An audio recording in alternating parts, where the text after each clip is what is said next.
if you run too fast. Welcome to Politics and Psychology. I'm Dr. Renee Carr, your host for the podcast, and I am a political and corporate advisor, and I apply psychology to help legislators and elected officials and CEOs solve and understand social issues.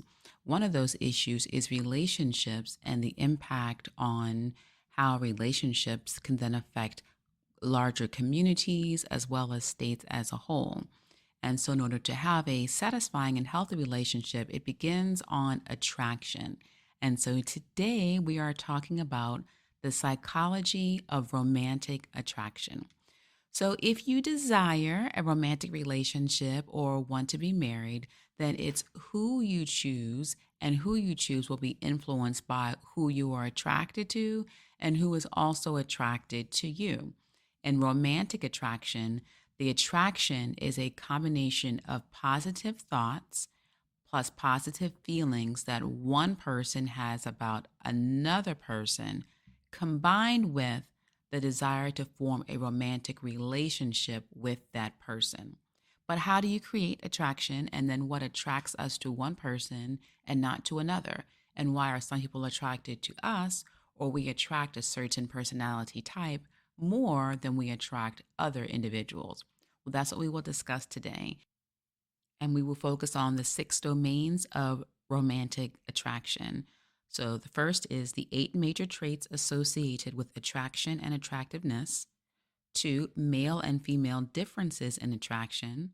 3, sexual attraction versus romantic attraction. 4, how self-esteem influences to whom you are attracted. 5, different traits men and women look for in long-term partners for marriage. And 6, the ideal personality type for a romantic partner and spouse. So let's begin with the first one. The 8 major traits associated with attraction and attractiveness are also divided into mainly physical as well as psychological components. So the first is facial appearance. And what we look for is facial symmetry, meaning does one side of their face look exactly equal in space and distance and shape as the other side of the face? And the way that we were able to recognize symmetry in attraction on a just human level is there was an infant study on attraction, and babies were more likely to look at nurses who had symmetrical faces rather than those who had asymmetrical faces. So they looked longer and they were also cooing more. We then applied this later to other social psychology experiments when it came to romantic attraction, and the same was found. We are more attracted to individuals who have facial symmetry, and that's why many of the artists or models you will also see who may not appear to be overtly attractive, but when you analyze their facial components, then you'll see that they have symmetrical features for their eyes, their nose, their lips, and even the sides of their face for their cheeks. Also, for facial appearance, we will also look at a person's masculinity of their face or the femininity of their face. And so we will discuss later on about the body differences between the two genders, but we also have facial differences. So male faces will have larger foreheads, larger jawbones, more prominent cheekbones, and thinner cheeks. And female faces have less of these characteristics. And the lesser of these characteristics that a face has, it's considered more feminine, whether it's a male or a female. But across cultures, when it comes to a female's attractiveness, the more feminine a female's facial features are, then the more attractive she is considered, or her attractiveness will increase. And again, this is across cultures. For men, the level of masculinity in their face can be not as easy to predict, meaning that it can be both attractive as well as unattractive, depending upon the other variables that we will discuss for the female's physical as well as social needs. For example, the more masculine a man's face is, the more a female will perceive him to be masculine, dominant, and older. However, she will also less likely be to perceive him as honest, cooperative, kind, or able to be a good parent. So just having a very masculine face can be both attractive or unattractive depending on the woman's needs at that time. So, the second of the eight major traits associated with attraction and attractiveness is financial status. So, have you ever thought why women are more likely to be labeled as gold diggers more so than men? So, part of this is for biophysiological and social reasons, because a man's status level, financially and socially, are strong predictors of his ability to provide for that woman and any child that they have. And so his financial status or his appearance of having a higher financial status will also predict how attractive he will be viewed by women. And you can, if you're not that attractive in your face or in your body, then having high status clothing is also going to increase your attractiveness if you are a man. And it's this appearance of having a higher status, which is one of the predominant reasons of why men are more attracted to status symbols, such as a fast car or a luxury watch, or nice shoes or higher quality shoes. And it's important to consider that this is not a cookie cutter recipe on what high status attraction is, because what one person values for high status in one culture or one ethnicity may be different for the other. So it's best if you are dating within your culture or within a particular social group, then what's considered higher status is more likely to positively compensate for any physical features of unattractiveness or less attractiveness that you may have if you are a male. Also, if you have a status symbol such as a car, it won't really matter if the female comes from a place where they're walking all the time, or if they're in Europe and they're mostly on mopeds. So it depends again on the culture, the ethnicity, and also the social group within that man is in. But in either instance, it's the man's financial status and his appearance of financial status that will make him more attractive to a female. Three, having a healthy appearance. So this is kind of obvious. How healthy a man or woman looks is also going to make them more attractive, meaning you don't have to have a six pack abs, but if you don't have any appearance of having an obvious disease or an obvious illness or deformity, then you are going to be considered more healthy in appearance and then more attractive. And this can even go to how healthy a person's skin appears, but healthy skin is more likely to be an attraction to females evaluating a potential male spouse more so than it is going to be a man evaluating a female. Similarly, oral hygiene and attractiveness of a man's teeth are going to be more attractive subconsciously and consciously to a female more so than what the male will be looking for. Fourth domain is height. And biologically, men are usually taller than females. And the biological reason for attraction to taller men is not because the female is having some arbitrary, oh, I need him to be 6'3" or 5 inches taller than I am. It's not because she's having a just, blase approach to dating or focusing on things that are not important, but it's actually because it taps into an instinctual ability to perceive, does that male have a viable gene pool or come from a strong gene pool where they were less likely to have disease or deficiency and therefore having a stunted growth or any other type of deformities that would prevent them from growing taller. If they were able to be tall, it also would then subconsciously communicate, well, that if they are tall, they're also more likely to have access to resources such as food or to healthy food and consistent sources of food. And if they are taller, they are more likely to be able to be stronger or able to fight off if someone was coming to attack them or if an animal was going to attack. So, this is from an evolutionary standpoint, but even in modern day society, we're still humans and biology is never going to change. So, that's still the same. And so, for those reasons, being tall is then subconsciously permeated throughout our society as being a more attractive feature because of these evolutionary conclusions that we make. And also because of this is why you will see taller men more likely to be presidents of the United States, CEOs, high profile people in public, or models. Obviously, because one, the clothes will fit better on them, but also because we have a subconscious interpretation that height is related to wealth and related to intelligence and related to success.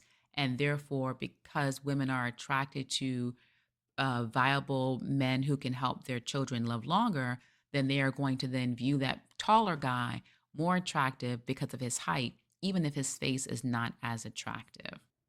The fifth domain for romantic attraction is personality type. So, across cultures, personality is a very strong predictor of romantic attraction, meaning that you want the person to have a certain way of thinking, acting, and being that you are attracted to. And globally, those specific ways of being are categorized into personality type.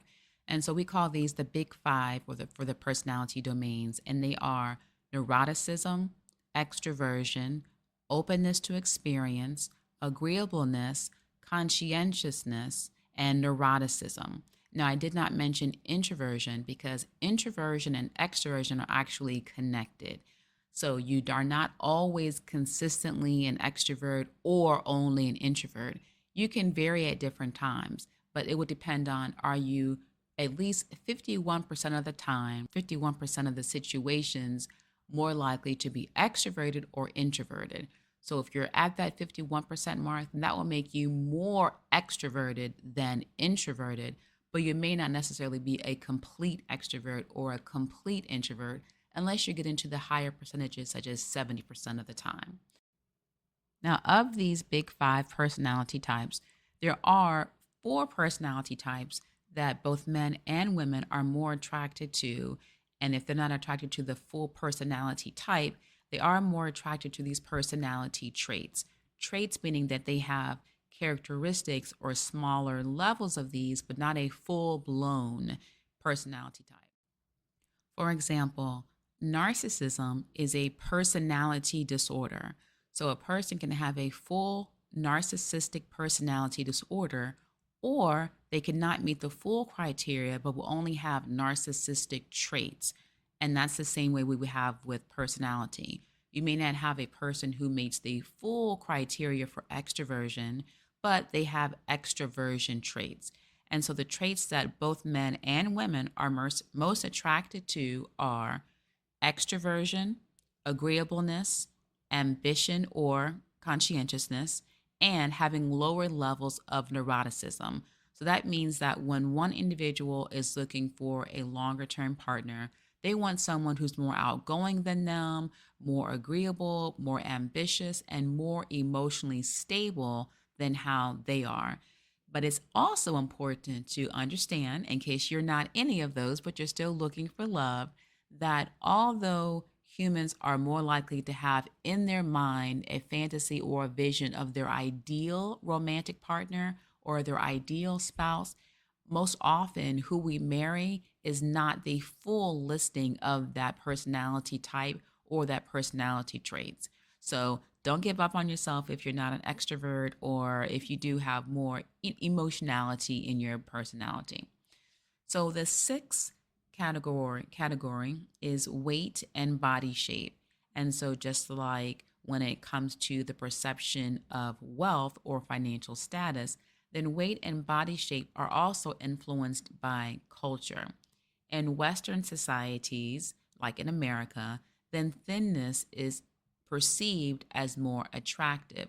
However, what is thin and what is considered to be a desirable weight or a desirable organization of body fat will differ across the decades, even within that same society. For example, Marilyn Monroe is not as tiny as people think she was. She fluctuated from an 8 to a 12 at times, but she was still considered a very voluptuous and attractive person. So if you are skinny now or super thin now, then that was also very popular before when they had the model known as Twiggy. And many models now are venturing more toward the more curvy model. So don't focus more on what your body shape is, because depending on who your spouse is, they may come from a culture that values one body type over another. So be who you are, healthy, not obese and not anorexic. Be healthy who you are in your weight, and then let whoever is destined to be your spouse and your husband or wife, let them be attracted to who you are naturally and who you are in a healthy stance. Also, looking at the cultural influence of weight, body fat is highly preferred in cultures or in regions where there is a greater risk of food shortage. So, again, biological and evolution influences. If a person is able to be like, if a man is able to be tall, then he must have enough resources to be able to sustain that height and to not have any stunts in his growth. Similarly, if a woman has higher body fat, or if a man has higher body fat in a region or within a community where there's a food shortage, then he or she will be seen as having more access to resources and therefore viewed as more attractive. But in both genders, the having a specific body shape or having a specific weight is more of an attraction factor for men than it is for women viewing men as potential partners. And this is why you can see a man who is obese, and not because he is in a starving country and this is a sign of affluence, but just because of unhealthy eating choices, he will still be able to attract a very physically beautiful female because it's not what she's looking at as her primary motivation. And usually that's because that man may have more financial status than he has physical attraction. However, the man is going to want someone who is attractive regardless of his financial status and regardless of his own weight and body shape. Looking at gender or continuing with gender, we also have specific body shape preferences for men versus for women. And these are consistent with our natural biological makeup, meaning that men are more attracted to and they prefer women with a waist to hip ratio that is low, meaning they want women to have a smaller waist and with larger hips. And women prefer a higher waist to hip ratio, meaning that they have a preference for a man's waist and his hips being similar in size and straighter in appearance. The reason for this, if you may have figured it out by now, is that if a woman has very thin hips, therefore, if she were to become pregnant, she may have a harder time giving birth to children.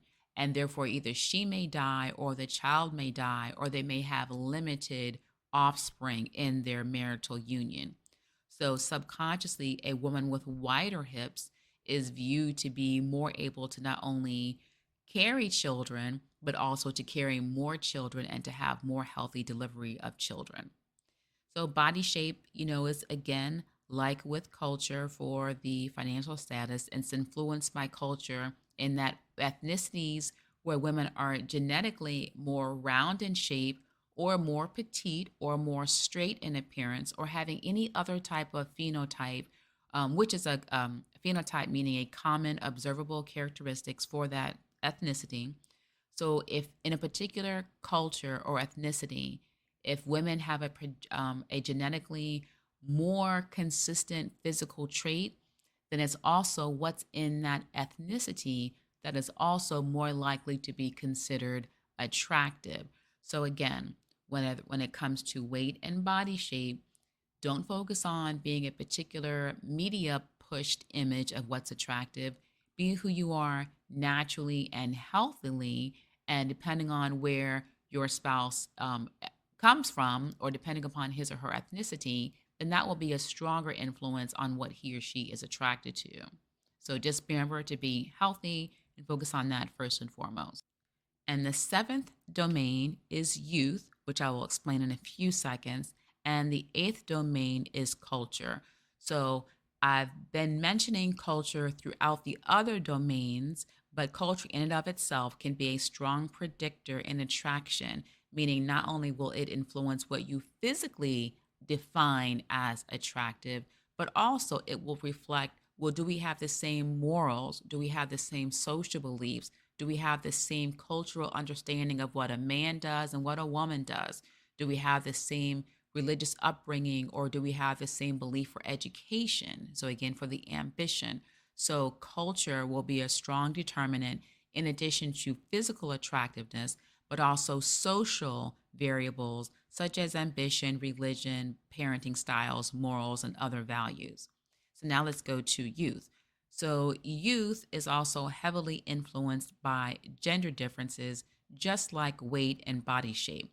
Specifically, men are more likely to be attracted to younger women and younger looking women, and women are more likely to be attracted to men who are slightly older.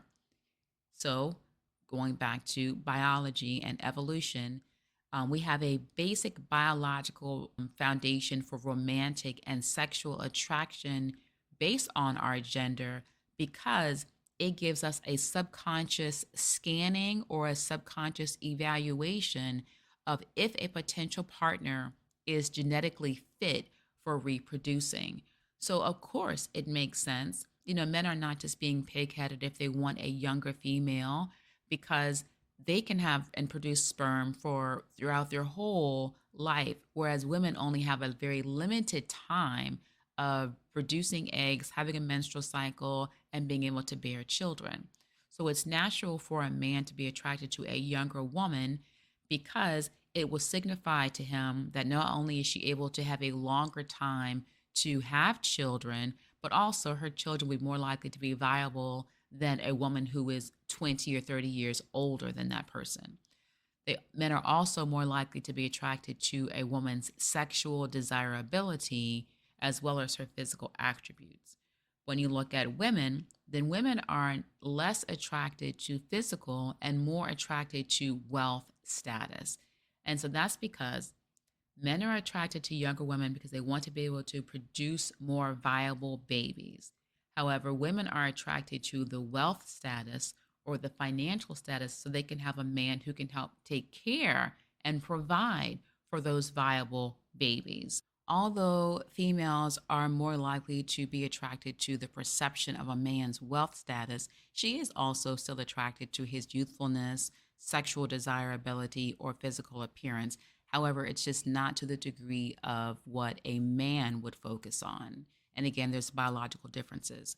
For example, although women have a preference for taller men because of the protection and the appearance of wealth, if they have a man who is shorter than them, but that man has a higher confidence level, then it will be his confidence that will be seen as more attractive than his shorter height.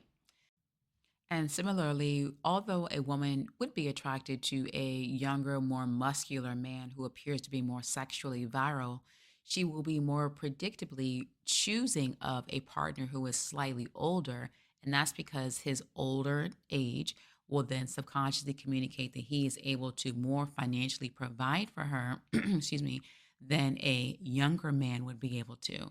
And also, by him having an older age, he will be more likely to be emotionally stable and therefore less neurotic or less emotionally unstable than a younger man will. In addition to the gender differences between men and women, there are also differences within the individual female depending upon her menstrual cycle and hormone level. For example, whenever she's in her highest peak of fertility for that month of her menstrual cycle, then she'll be more attracted to men that have more masculine faces and less feminine faces. She'll also be more attracted to feminine men, whether in their appearance or their facial features, when she has progesterone levels that are at a higher level. So, progesterone is one of the hormones in the female body, and it helps to support the female body during pregnancy, helping the baby to become viable. So, then if you think about having, when we look back at the facial symmetry and the strength of a man's face being more masculine or more feminine, although a man may have a more masculine face, which is what she will be attracted to have sex with him, when she actually becomes pregnant, she will then choose a less masculine or a more feminine face because then he will be seen as more cooperative and more agreeable. And when the female is pregnant, then she will want to have the person or the partner who will also be a more cooperative husband and be able to produce a calmer environment and a more emotionally stable environment, more so than a man who would be if he were a completely highly testosterone driven man. So, when the female is most fertile in her menstrual cycle, she's attracted to more masculine men. And when she is less fertile or least likely to get pregnant, she's more attracted to more feminine faced or more cooperative men. Also, when it's during her ovulation, she's more attracted to more masculine men and she'll be more sexually interested in more masculine men. So, not only will she find attractiveness in them, but she'll also have a higher sex drive during her times of ovulation, which leads us to sexual attraction versus romantic attraction. So, depending on if you are looking for a sex only relationship, a short term sexual relationship, or a long term romantic relationship, that will determine who you find more attractive. When you are looking for a sexual only relationship, you're not necessarily looking for values or traits that you would look for in a romantic person. However, when you are looking for a romantic person or a romantic relationship, you would not only look for those traits for the personality traits, the viability traits for the gene pool, but you also will then measure if they have a level of sexual attractiveness.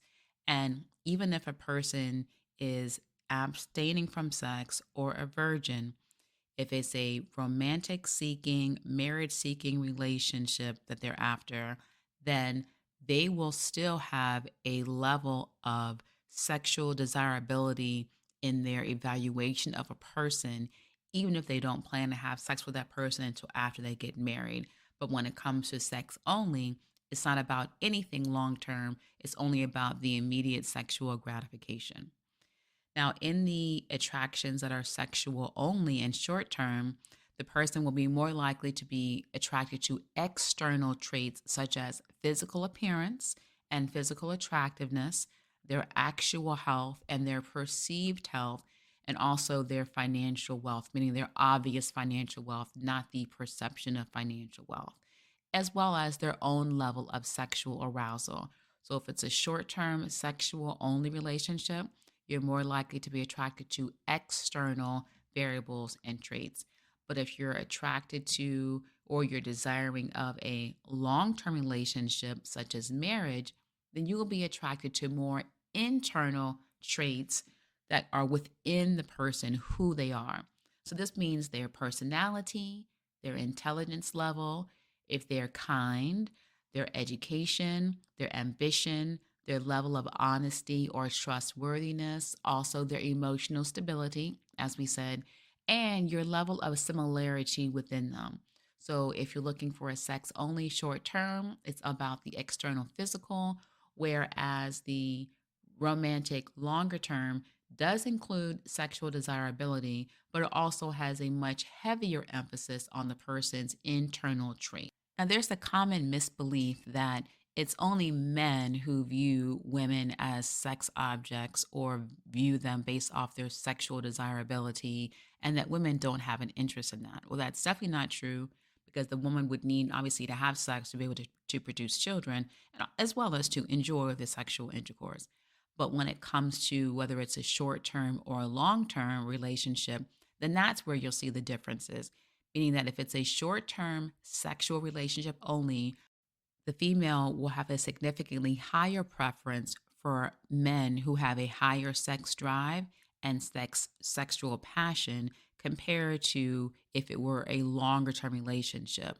In a longer term relationship, she'll care about him being sexually desirable and able to have sexual passion, but she won't value it as much as the other internal characteristics. In contrast, men want the same level of high sex drive or high sexual passion, both in a short term sexual relationship as well as their potential spouse for a longer term relationship, such as marriage. Also, in the short term sex only relationships, the female will place more value on the man's health and appearance and less value on his social status or his financial status, except for when it comes to just the immediate benefits of being able to enjoy the dating as a prelude to sex.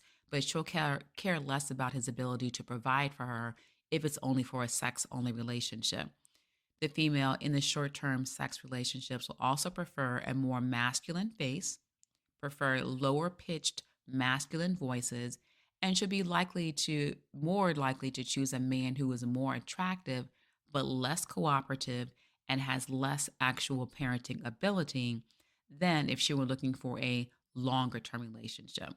But in a longer term relationship, then she will be more attracted to men who are less physically attractive but are more cooperative. Now let's look at how self esteem influences to whom you are attracted. And self esteem is a part of this, especially when it comes to your own view of attractiveness. So, depending on how attractive you believe yourself to be, it will also determine how attractive you want your potential partner to be, whether it's a short term sexual or a long term marriage relationship. Now, if you have lower self esteem, then you are more likely to be open to affection and romantic interest than a person who has higher self esteem because you're more likely to be more grateful for the attention and more grateful for the possible interest in you being viewed as a potential spouse. And you would have less options, or you would perceive yourself to have less options. So, therefore, you're more likely to be more open. However, the difficulty is that because of a person having low self esteem, they are also more likely to miss the cues or miss the signals that someone is indeed attracted to them. And then by missing those clues, it reinforces in their mind that, oh, well, no one wants me, no one's dating me, no one's calling me. But that's really not true. If it's a low self esteem issue, then by increasing your self esteem, you'll be more able to see the individuals who are already attracted to you. And therefore, you can then be more able to choose a partner. However, if you have higher self esteem, you may be more picky because you would view yourself as more attractive, believe you have higher criteria for your potential spouse, and therefore you will be less receptive. And this is part of our attractiveness combined with your self esteem. And when you have your attractiveness and self esteem, we get into the self verification theory, meaning that based off of how you see yourself physically, how you view yourself, and your ability to attract a mate will depend on who you do actually choose. And more often than not, we will choose spouses who verify or reinforce our own views of ourselves.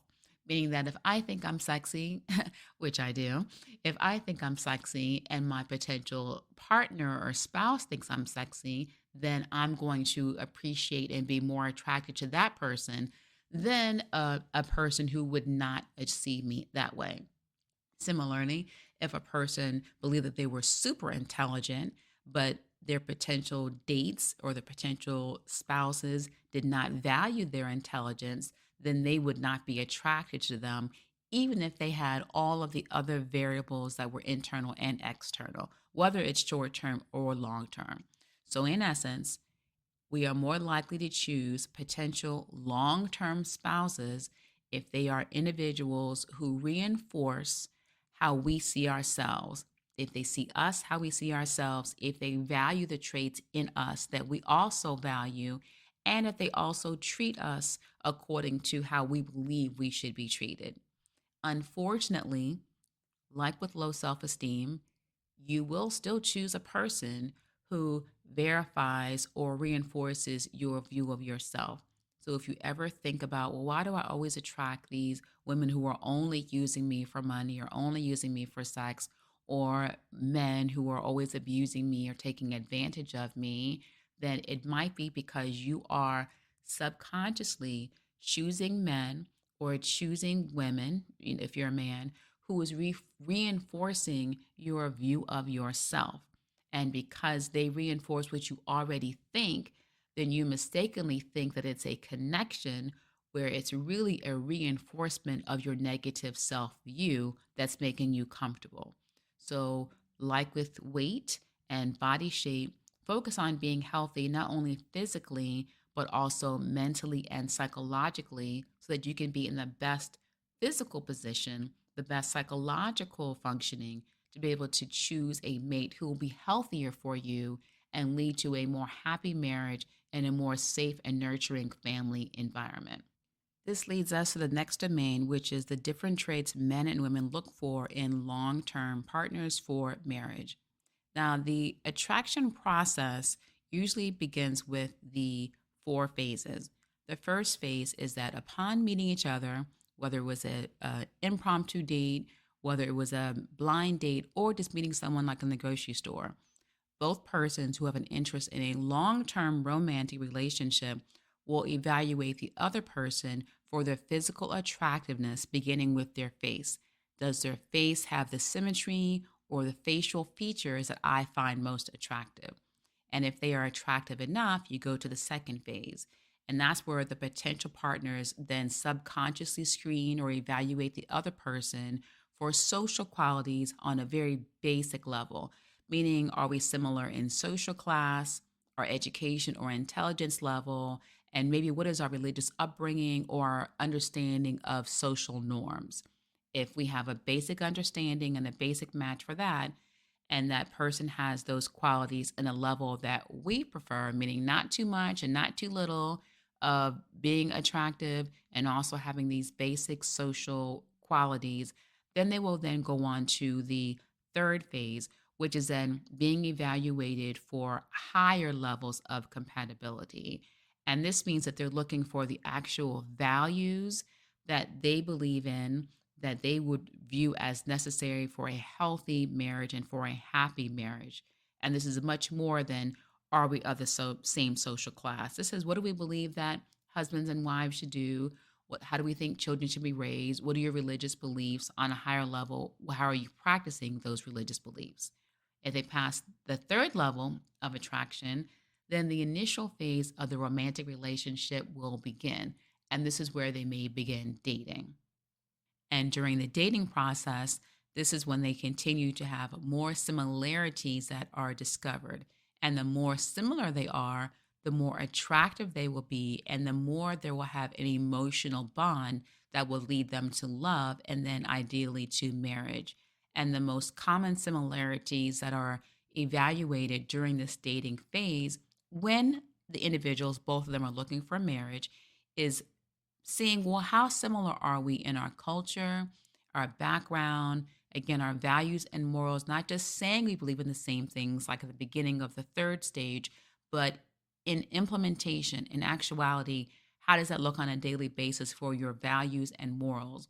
Also, do we have the same interests and hobbies? Do we like to chill and relax the same way? Do we both like going to do tennis or on the yacht? Do we like to just do Netflix and chill? How do we enjoy our relaxation time? And then the last variable would be, does their personality fit mine? So remember, we mentioned the personality types before. So, yes, we have an ideal version of what a personality type would be. But once you actually are with the person and have emotions for or with that person, then their personality type may differ from what you originally envisioned. And then you measure, okay, well, then, oh, okay, this is an interesting personality. So let me see if this will work. Oh, okay, I like it. And then you'll continue to go from there. And in continuing with that, that leads us to the next domain of the personality type of the ideal romantic partner and spouse. So, the ideal personality type is what you have envisioned or fantasized or wrote on your vision board of what your ideal partner should look like for marriage. And the ideal personality type, when we look at the studies of what both men and women say on who they would value as an ideal person on paper, is having a person who is emotionally stable. As we said before, that is the neuroticism, meaning having less emotional instability than what you have. So the one personality type and trait would be emotionally stable, also a good person, an exciting personality, similar in social variables, similar in cultural variables, and having lower anxiety compared to yourself, and then having higher agreeableness, extroversion, and higher achievement drives. So, Again, this is the ideal personality for the future spouse on paper. But when we look at the ideal versus who individuals actually marry, they actually choose someone less than or different from what they have on their list when it comes to personality. Now, when it comes to the other internal variables, as far as being kind and caring and what your values are, those will still stay the same, but the personality variables are more likely to be different. So, this just lets us know that although you have an ideal version of who your spouse is, still be open to different personality types because you never know who will actually make you happy. And this is important, especially during this week of Valentine's Day or it about to be spring when many people are more likely looking for love. And that's because although people who are similar in personality are not initially seen as someone who is more attractive, we are initially attracted to people who are opposite from us. But if you look at the science, although the opposites attract, it's the individuals who are more alike who stay together and are happy. So let's add all of these together. And when you're looking for love and marriage, think about these primary six domains of what attraction is, because in order for you to have love, you have to first have attraction. And these are the scientific variables that will predict who you are more likely to be attracted to. And if you have challenges with self esteem or body weight or your beliefs in what you are worthy of, then that's going to negatively influence who you will choose. And you deserve to have the best and happily ever after possible in your marriage. And you can achieve that once you work on recognizing that I do deserve the best and I'm going to be the best and receive the best in marriage. And so, therefore, I might have to do some of my own self work to see where my weaknesses are that are negatively influencing my relationship choices.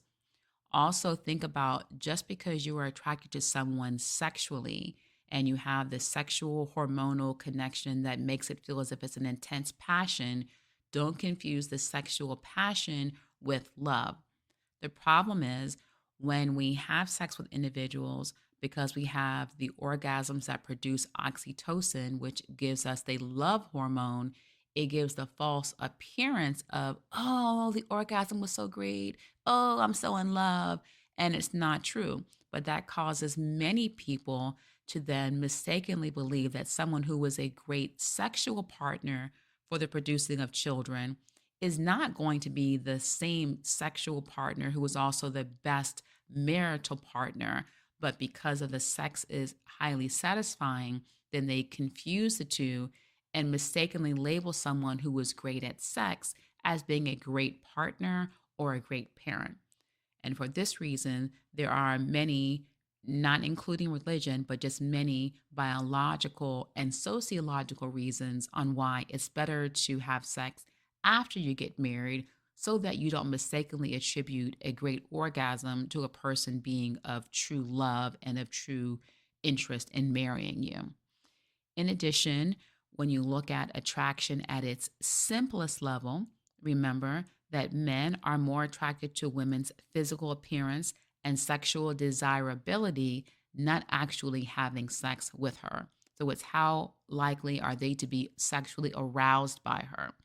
And then women are more attracted to a man's social status and his material resources, with both the men and women having these basic biological based romantic attractions influenced by the human instinct to survive, produce children, create strong emotional bonds, and then those strong emotional bonds then creating a safe and nurturing environment for that family unit to thrive.